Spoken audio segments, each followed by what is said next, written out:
Hello, friends, and welcome to Sleep Tight Stories.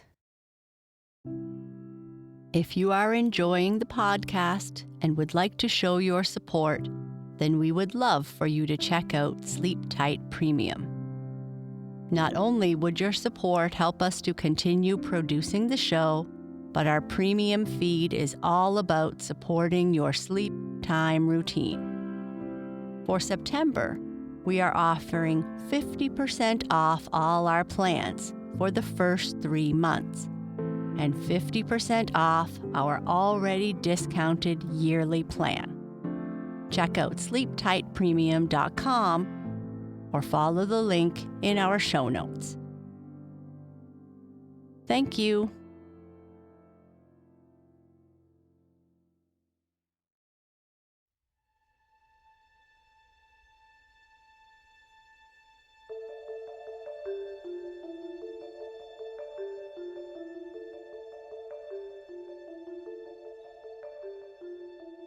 Today, we are going to share the final chapter of Cat City, written by Patty Larson, based here on Prince Edward Island. If you have enjoyed the story, please consider purchasing the book via her website at pattylarson.com or follow the link in our show notes.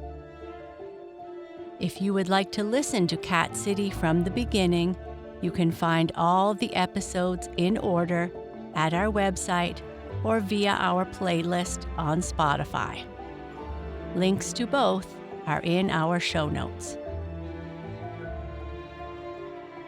Remember last chapter, Susan went before the council and had to choose if she wanted to stay in Cat City or return home. She chose to go home. But what does that mean for her? And what does that mean for Tucker?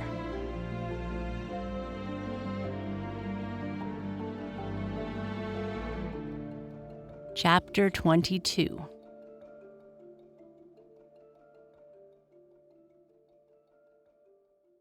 Susan knew as soon as she woke up, she was back in her own bed. Being above felt different, she realized.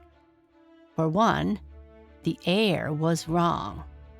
The noises and, oddly, she felt empty. My magic, she thought. I can't feel it here.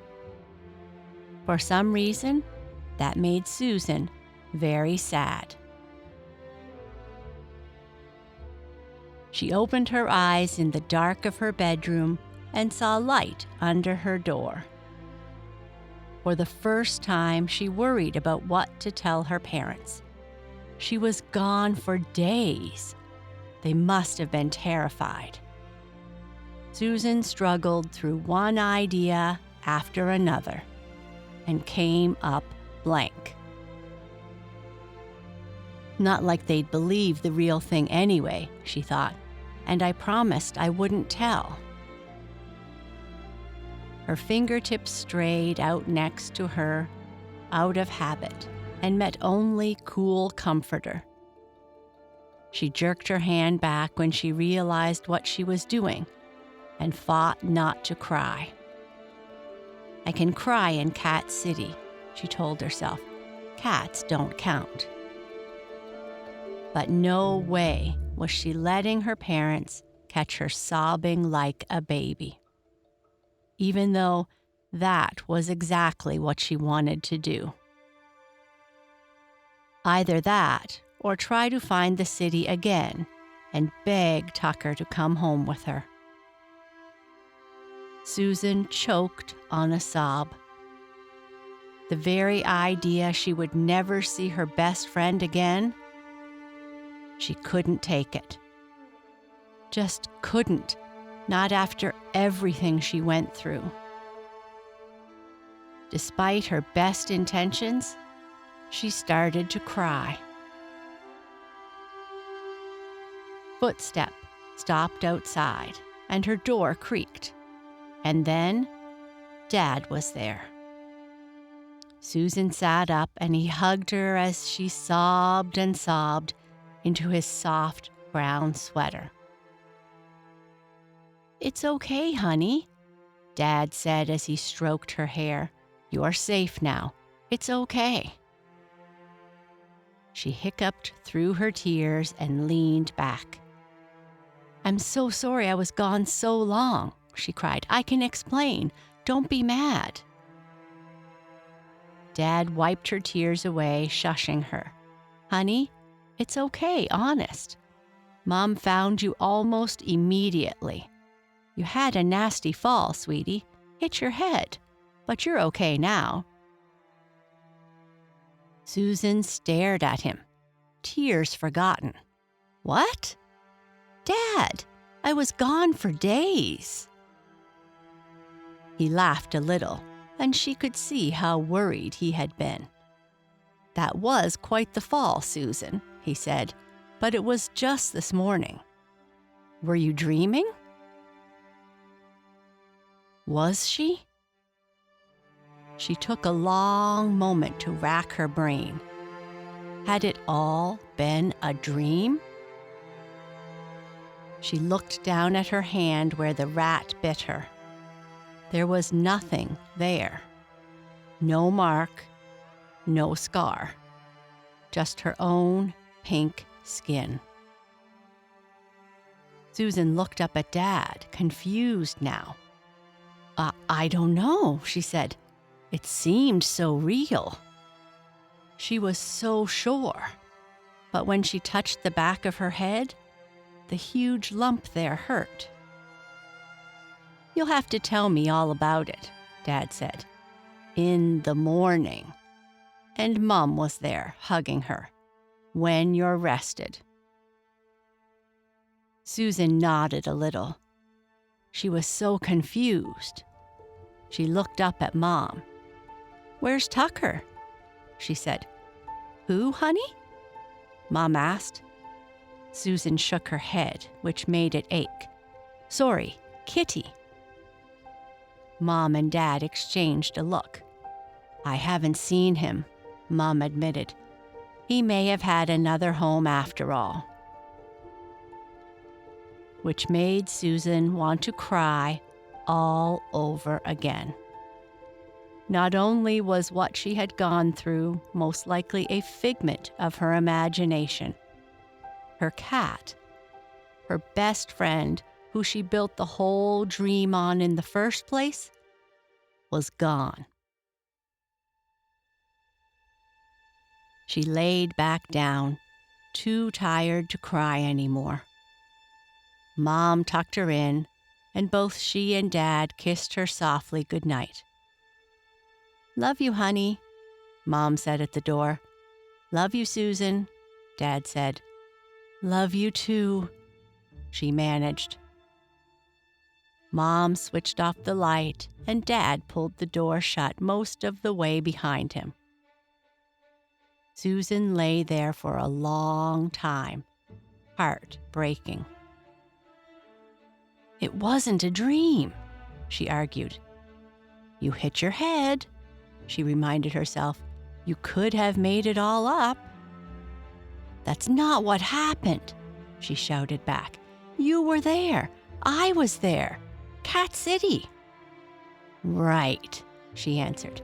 "In a magic city under your house, filled with talking cats. Maybe you should have Mom and Dad lock you away for a while." "Oh, shut up," she told herself, suddenly miserable. Susan finally closed her eyes and tried to sleep. Maybe things would be clearer in the morning. She struggled with it, though. Sleep didn't want to come. Finally, she sighed and gave up, and heard her door creak ever so slightly. Susan froze, images of rats making her panic. She lay there, tense, telling herself it was just the old house, the noises, until she felt something heavy land on the end of her bed and start to make its way up the comforter toward her. She barely managed to hold back a scream when the thing brushed against her hand. Burr? Rats! Susan was a heartbeat from leaping out of her bed when the thing planted itself on her chest, shoved its face in hers, and started to purr. She cried as she wrapped her arms around Tucker. Kitty, she reminded herself, though she knew she would never think of him as Kitty again, and buried her face in his soft fur. "You came back," she whispered. He purred harder, butting his head against hers, rubbing his cheek on her cheeks, rough tongue making short work of her tears. "Oh, Tucker," she said, or Kitty, whoever you are, thank you for coming back." Susan looked up into brilliant green eyes. "Did I dream at all?" she asked. "Are you just an ordinary cat?" The butterscotch tabby began thoroughly cleaning his right front paw, giving it all his attention and ignoring her completely. Susan shook her head. "I don't care," she told him. "If I dreamed Cat City up, I don't care. I'm just so happy you're back." He stopped grooming and began to purr so loudly she thought he would shake himself apart. "I love you too, Tucker," Susan said. Tucker stared at her for a long moment with those brilliant green eyes. Then he winked. And Susan knew.